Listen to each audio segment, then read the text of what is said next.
आपके सामने ये जो कुंड दिखाई दे रहा है और सामने तमाम जो स्थापनाएं दिखाई दे रही हैं, ये चक्रतीर्थ है।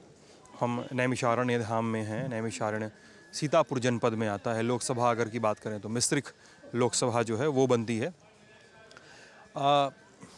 काफ़ी रोचक कहानी है। जैसे नैमिषारण्य नाम क्यों पड़ता है, नैमिष क्या था, अरण्य किसका था, और चक्रतीर्थ, इस तीर्थ का नाम चक्रतीर्थ है, इसका नाम कैसे पड़ता है, भगवान ब्रह्मा का इसमें क्या रोल है, वो क्या बताते हैं, देवता ऋषि मुनि उनसे क्या बात करने जाते हैं, इस तरह की कहानियाँ क्या हैं। सामने वो जो 2-3 स्ट्रक्चर दिख रहे हैं वो क्या बनते हैं, उनकी कहानी क्या है, यहाँ पर भगवान कौन से हैं। मतलब ये जो जगह है वो सीतापुर के इकॉनमी, सीतापुर के टूरिज़्म के लिए बहुत ज़रूरी है। मतलब हरदोई वाले हम लोगों से बातचीत में कहते हैं, हरदोई बगल का जनपद है, तो हरदोई वाले बातचीत कहते हैं कि वो हरदोई में भी कुछ ऐसा करना चाहते हैं, वहाँ की चीज़ों को नैमिषारण्य की तरह पोसना और संजोना चाहते हैं, ताकि हरदोई में भी एक थोड़ा टूरिज़्म का लोड दिखाई दे। तो अब हम इन सब चीज़ों के बारे में, जो इस नैमिषारण्य धाम है इसके बारे में हम बातचीत करेंगे। यहाँ के एक प्रधान पुजारी राजनारायण जी से। राजनारायण जी हम लोगों से बातचीत करने में, वॉक थ्रू करने में थोड़ा सा बोल रहे थे कि टहलने वहलने में थोड़ी सी दिक्कत होगी, इसलिए हम लोग रुक के ही एक जगह बातचीत कर रहे हैं। सर, क्या है यहाँ की कहानी? नैमिषारण्य नाम ये कैसे पड़ता है? नेमिः शीरते आरण्य यत्र नैमिषारण्य। किसी भी रेशदार चीज़ को ज़मीन में क्रॉस किया गया तो किसी भी रेशदार जिसमें करंट हो, रेशदार जिसमें धार हो, अच्छा, धार हो जिसमें धारदार चीज़ को, उसको नहीं, अगर ज़मीन में क्रॉस करते हैं, प्रवेश करते हैं तो उसको नेमी कहते हैं। आरण्य जंगल को कहते हैं। आरण्य तो जंगल हो गया। आरण्य पहले ही था। भगवान ब्रह्मा जी का मन रूपी चक्र यहाँ जमीन में प्रवेश किया, उसको नेमी आरण्य यत्र नैमिषारण्य, इसका भगवान ब्रह्मा जी ने इसका नाम इसलिए नैमिषारण्य रखा। यहाँ पर भगवान ब्रह्मा जी का मन रूपी चक्र गिरा, और जो मन रूपी चक्र, और मन रूपी चक्र, मन एक अतृतीय गतिमान चीज है। मन, चंद्रमा मनसो जाता, चंद्रमा का पुत्र है मन, और मन की गति को आज तक कोई भी विज्ञान के किसी भी प्रकार से नहीं प्राप्त कर सका है। क्षणिक हजारों किलोमीटर दूर पहुंच जाता है, और मन को ही शांत करने के लिए, मन को एकाग्र करने के लिए हर समय सतयुग से लेकर कलयुग तक हर ज्ञानी, विज्ञानी, प्रबुद्धजीवी, आचार्यगण इसी पे तो चर्चा होती है। ठीक है, तो मतलब ब्रह्मा जी का चक्र, मन रूपी चक्र जो है, उसकी यहाँ पर उसकी यहाँ पर आमद कैसे हुई? वो आया कैसे चक्र, और क्यों वो चक्र आया? कहानी क्या है? बताने जा रहा था कि टहल सकते हैं क्या? उधर से सकते हैं, हल्का सन्नाटा है, शांति है। आइए, हाँ, बताइए। यहाँ भगवान ब्रह्मा जी को देवताओं ने अनुरोध किया कि महाराज, देवताओं ने, सो युग परिवर्तन होता है, भाषा परिवर्तन होती है, आगे समय कलिकाल आ रहा है, हम सब लोग कैसे मन को एकाग्र रखेंगे? जब सतयुग में मन को एकाग्रता की पूर्ण स्थिरता नहीं प्राप्त हो रही है, कलयुग में कैसे होगी? इसलिए जो ब्रह्मा जी के सामने, और ब्रह्मा जी ने कहा ठीक है, मैं आपको मन को रोकने के लिए एक पृथ्वी अतियुग गुरुत्वाकर्षणी उसका मुख्य आकर्षण है, इसलिए वो ऐसा कोई भूभाग में देखूंगा और आपको खोज के देना चाहता हूं जहां पर वो मन क्षीण हो जाए और मन को बरबस ही वो पृथ्वी का क्षेत्र खींच ले। भगवान ब्रह्मा जी ने अपने मन को ही देवताओं को सौंपा। कहते हैं पूरा भूभाग घूमता हुआ मन यहाँ आता है, तो यहाँ चारों तरफ आरण्य जंगल ही जंगल होता है। माँ गंगा गोमती का पावन तट और जंगल, उसी जंगल में एक अष्टकोण हवन कुंड होता है। उस अष्टकोण, ये आज भी अष्टकोण ही चक्र, आठ अष्टकोण, मतलब अंग्रेजी में इसको ऑक्टागन कहते हैं हम लोग। और उसको जो है अष्टकोण हवन कुंड में वो समाहित हो गया, खींच लिया उसने। पृथ्वी के अंदर पहुंचते ही उसकी गति और तेज हो गई। उसने भगवान बहुत क्षणिक समय में पृथ्वी के कहते हैं 6 तलों का भेदन कर दिया। 6 तलों, तल कहते हैं पाताल को, 7 पाताल होते हैं पृथ्वी के नीचे, अतल, वितल, सुतल, तल, तलातल, रसातल, पाताल, महापाताल। उसमें से उसने 6 तलों पर पहुंच गया। 5 तल तोड़ के छठे तल पे जब पहुंचा तो ऋषि लोग अशांत हुए। उन्होंने ब्रह्मा जी से निवेदन किया, महाराज 7वां तल तो भूभाग जलाशय है, वहाँ पर तो अगर वो टूट गया तो पूरा भूभाग जलमग्न हो जाएगा, फिर हमारा पृथ्वी का खोजना ही व्यर्थ हो जाएगा। मैं कैसे शोध करूँगा, कैसे साधना करूँगा, कैसे लेखन कार्य करूँगा, कैसे तपस्या करूँगा, इसलिए मेरा व्यर्थ हो जाएगा। भगवान ब्रह्मा जी कहते नहीं, इसके रोकने के लिए शक्ति की उपासना करो। देवताओं ने पूछा तो यहाँ पर माँ हृदय का तत्व सती जी का पड़ा हुआ था। जो हृदय तत्व था उसको कहा घर्षण करो। उसको घर्षण करने से एक अलौकिक पुंज की उत्पत्ति होती है।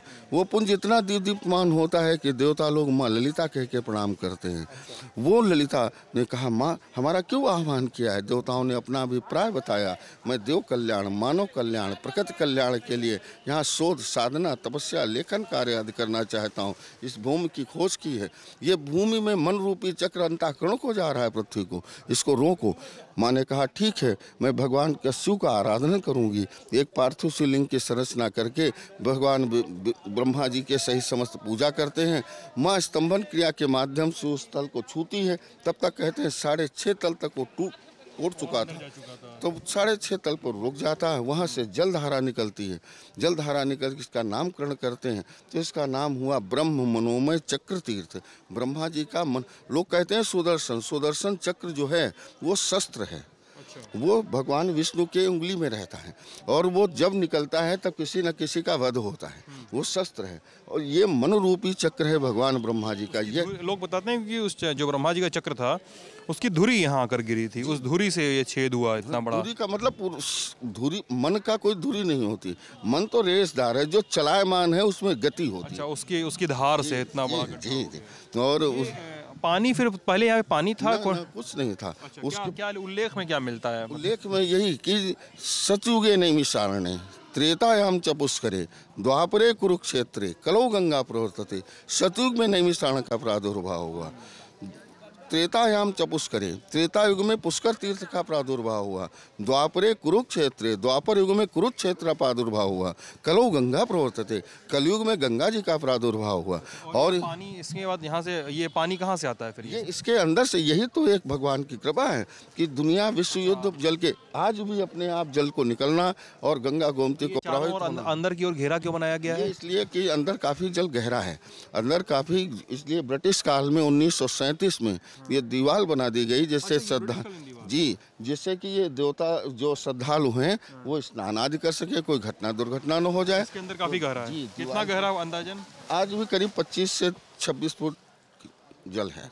25-26 फुट उस तरफ है। हाँ, और इधर चेस्ट तक है, इधर इस तरफ जी। और देखने से आप देख रहे हैं तो मालूम पड़ेगा एक लेवल है। हाँ, देखने तो लग रहा है कि एक ही लेवल इसलिए इसको जो दीवार बनाई गई कि जिससे कोई श्रद्धालु जन दुर्घटना न हो जाए, इसलिए जो है वो इसमें रहता है। हजारों श्रद्धालु हर समय आ, यहीं पर ऋषियों ने शोध किया। यहीं पर मनु और शत्रुपा जी ने तपस्या करके परब्रह्म परमात्मा को, जो अजन्मा था, उसको जन्म लेने के लिए विवश किया। भगवान राम जी का प्रथम मानव जन्म नैमिषारण्य की ही देन है। वो सब क्या बना है सर वहाँ पे? वो सब क्या है? ये सरस्वती जी का मंदिर है, ये गोलाकुरनाथ जी का मंदिर है। धीमे धीमे, कैमरा उतना तेजी से नहीं घूम पाएगा ना सर। ये सरस्वती जी का है। उसके बाद ये गोलाकुरनाथ जी का है, राम जानकी का है, श्रृंगी ऋषि जी का है। उसके बाद गौ जी है, वो सूर्य नारायण है, वो चक्र नारायण है, वो फिर गणेश जी हैं। वो तीनों, हाँ सर, वो तीनों जो स्ट्रक्चर हैं, जो तीनों मंदिर हैं, ये विक्रमादित्य काल के कहे जाते हैं। अच्छा, ये सब जी। और जो पुरातत्व विभाग के लोग जानने वाले हैं वो भी दीवालों, गुम्बद आदि उनके जो प्रमाणिकताएं हैं, उनके उसके आधार पर भी वो कहते हैं कि ये हजारों वर्ष पुराने। मेहराब और गुम्बद थोड़े अलग किस्म के लग रहे हैं ना पूरे स्ट्रक्चर से। अब छोटी छोटी वो जैसे लाल वो प्रतिमा है, सफेद इनको रंगवा दिया गया है क्योंकि ये बहुमूल्य हैं और हमारी संस्कृत की धरोहर है। इसलिए ये देखेंगे तो ये सब खुरदरेदार, जैसे खजुराहो जो तरफ में पत्थर मिलता है उस प्रकार का पत्थर। कैसा कुंड है सर? ये गोदावरी है, वो गौ घाट है, वो चरण कुंड है। यहाँ ये गौ घाट है जो गौ बनी हुई है। गौ घाट है। क्या मतलब है इसका, क्या महत्व है इसका? यहाँ जल को स्नान करने के लिए जो मेला हो जाता है उसको हट जा, ये गोदावरी है। ये गोदावरी है लेफ्ट में। वो चरण कुंड है, वो ब्रह्मा जी का चरण है। ये गौ मुख है और ये गोद है। गोद? हाँ, भगवान की गोद है, इसलिए गोदावरी है। और अच्छा। इसी हिसाब से यहाँ पर प्रति अमावस्या मेला लगता है। प्रति अमावस्या, हर अमावस्या को? हर अमावस्या मतलब हर को जो 1 चक्र लाख, पूरा होता है? 1,50,000, 80,000, 1.5 लाख, 2 लाख यात्री प्रति अमावस्या को, प्रति दिन 2-4 हजार श्रद्धालु आता है। और जो फाल्गुन की परिक्रमा होती है, जैसे व्रज की होती है, वृंदावन की होती है, जनकपुर की होती है, वैसे ही नैमिषारण्य की 15 दिन की अद्वितीय परिक्रमा होती है, जो दधीच परिक्रमा के नाम से जानी जाती है। गांधी जी के 3 मंदिर भी लगे हुए हैं। ये सब तो बाद में लगा होगा। ये तो गांधी शताब्दी के समय पर शताब्दी होगा। और सर यहाँ पे सालाना मेला वाला भी लगता है? जी, फाल्गुन का मेला, नवरात्र का मेला, हाँ मेला लगते हैं। नवरात्र का 6 माही का लगता है। 1 सेकंड रुक जाइए। हाँ, नवरात्र का। और फाल्गुन में परिक्रमा लगती है 15 दिन की। वो फाल्गुन में किस समय से किस समय तक? ये फाल्गुन की प्रतिपदा, शुक्ल पक्ष प्रतिपदा से पूर्णिमा तक होता है, होलिका दहन तक। होलिका दहन तक होता है, फिर अगले दिन मतलब फिर धुरड्डी वाले दिन सब खत्म हो जाता होगा। और ये तो एक ऐसा दिव्य स्थान है, यहाँ पर तुलसी दधीची कुंड भी है एक ना सर? हाँ, यहाँ से 10 किलोमीटर है। तपस्या नैमिषारण्य में की दधी जी ने, और उन्होंने दधीची ऋषि थे, महर्षि दधीची ऋषि, जिनको अपना शरीर दान कर दिया वृत्रासुर नाम के दैत्य को मारने के लिए राजा से अपने तो उन्होंने अपना शरीर को त्याग किया मिश्रिक में। यहाँ से 10 किलोमीटर है। और नैमिषारण्य 84 कोसी, पंचकोशे प्रमाणे नाम एते नैमिष मंडले। पंचकोश की व्रत में कहीं भी आप जाएं, आप नैमिषारण्य में हैं, इसीलिए इसको पंचकोशी परिक्रमा कहते हैं। और नैमिषारण्य एक ऐसी जगह है जहाँ पे तुलसीदास जी ने एक चौपाई में सब कुछ कह दिया। तीर्थ वर नैमिष विख्याता, अति पुनीत, किसके लिए? साधक सिद्धि दाता। जो नैमिषारण्य में साधना, तपस्या, सेवा आदि करने के लिए आते हैं, उनकी निश्चित ही साधना, सेवा, तपस्या पूर्ण होती है। और इसीलिए नैमिषारण्य एक अद्भुत तपस्थली के रूप में जाना गया है। यहीं पर ऋषियों ने शोध किया, साधना। आज भी तमाम आचार्य लोग, तमाम ऋषिगण आते हैं और अपना शोध करते हैं। वो देश समाज कल्याण के लिए आज भी वो रत रहते हैं।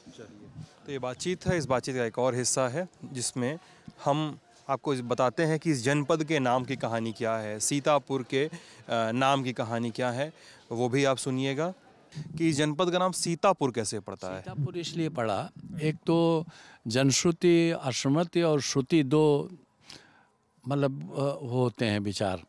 तो एक तो यहाँ पर जनश्रुति के हिसाब से सीतापाशी कोई एक था, उसको लोग सीतापाशी नाम का एक कोई व्यक्ति था महान। हाँ, लेकिन मेरे दृष्टिकोण से सीता यहाँ पर जब दशाश्वमेध यज्ञ किया है रामचंद्र, हाँ अश्वमेध यज्ञ कहते हैं, तो यहाँ पर मतलब जो है रामचंद्र जी ने सब सारे देशों के राजा लोग एकत्रित हुए हैं और यह राम का क्षेत्र बना। हाँ, घोड़ा छोड़ दिया, घोड़ा जहाँ जिस राजा ने पकड़ा उसको युद्ध करना होगा। हाँ, तो लव कुश इनके पुत्र थे मतलब जो ने, तो वो उन्होंने घोड़ा पकड़ लिया, उनको पराजित कर दिया हनुमान और लक्ष्मण को, सबको। तो फिर यहाँ पे आए हैं सब लोग, तो वाल्मीकि ऋषि भी आए हैं यहाँ पर हाँ, लव कुश को लेकर के। तो उन्होंने रामायण का गान किया, तो राम को भ्रम हुआ कहीं ऐसा नहीं कि मेरे ही पुत्र हों, समझिए। तो बाद में सब वाल्मीकि जी से पूछा, प्रश्न किया, तो उन्होंने सारी सच्चाई बता दिया। संक्षेप में आपको मैं बता रहा हूँ। तो सीता जी यहाँ पे आई, तो रामचंद्र जी ने कहा कि आप कोई परीक्षा दें जिससे हमारा कलंक दूर हो सके। तो वाल्मीकि रामायण में आता है, यदाहम राघवा तन्यप मनसाप निश्चिंते तथा में माधवी देवी विवरम दात महर्षि।